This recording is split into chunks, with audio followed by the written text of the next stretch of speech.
In the summer of 1941, Britain was still at war. Its cities had been bombed. Its army had escaped across the channel without its equipment. Its empire was stretched thin, and yet Germany chose not to finish it. Instead, Germany turned east. This decision is often described as madness, arrogance, or ideological obsession. But that explanation is too simple. What happened was not a lapse of reason, it was a calculation, and it was wrong. After the fall of France, continental Europe no longer opposed Germany in force. The map had collapsed faster than anyone expected. From Berlin, the war looked nearly over. Britain remained, but in a strange position. It was undefeated, yet isolated, alive, yet unable to strike back on land. To German leadership, Britain did not look like an enemy waiting to be conquered. It looked like a problem waiting to resolve itself. Hitler never planned to occupy Britain. There was no serious, developed doctrine for invasion, no long-term logistical preparation, no unified commitment from the Army, Navy, and Air Force. An amphibious assault across the Channel required naval dominance. Germany did not have it. The Kriegsmarine knew it. The Army suspected it. The leadership avoided the question. Instead, a different assumption took hold. Britain, it was believed, would eventually negotiate. This belief rested on a misreading of British strategy. Germany assumed Britain fought wars for balance, not survival, that it would accept a German-dominated continent in exchange for peace. That empire mattered more than Europe, but Britain did not fight for Europe. It fought to prevent a single continental hegemon. A Germany that controlled the continent was unacceptable, even without invasion. This was not visible from Berlin. And so Britain was categorized not as an immediate military problem, but as a political delay. Air power was meant to bridge the gap. Bombing would break morale. Blockade would weaken industry. Pressure would produce exhaustion. But bombing did not collapse British society. It hardened it. Civilian suffering did not translate into political surrender.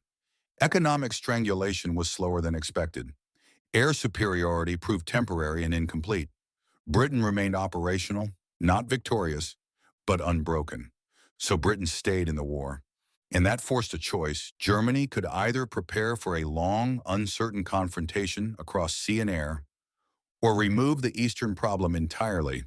This is where the fatal comparison emerged. The Soviet Union was not seen as stronger than Britain. It was seen as weaker and faster to defeat. The reasoning seemed solid. The Red Army had been purged. Its performance against Finland had been poor. Its officer corps appeared rigid and inexperienced. More importantly, Germany believed the Soviet state lacked resilience. The assumption was simple: destroy the army and the state collapses. This assumption had worked elsewhere.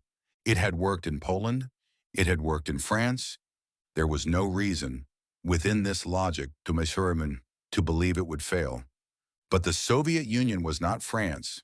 It did not rely on quick decision. It relied on absorption. Losses were not decisive. Territory was not final. Destruction did not equal collapse. This was invisible before the invasion. Germany did not plan for industrial relocation.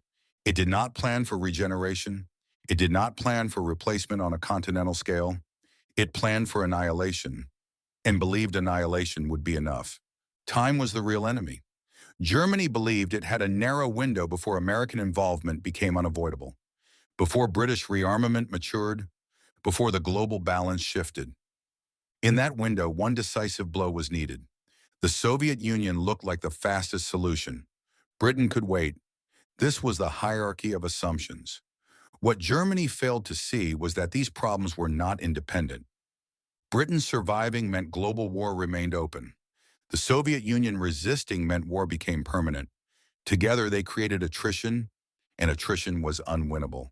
Germany could win campaigns. It could not win replacement wars.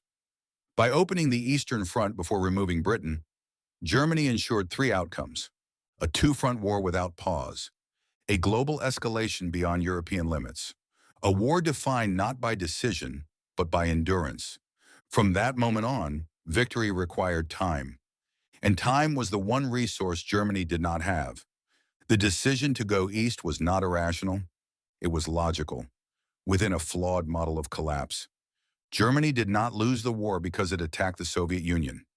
It lost the war because it believed the Soviet Union would fall. And when it did not, nothing else mattered. Britain remained. The war expanded.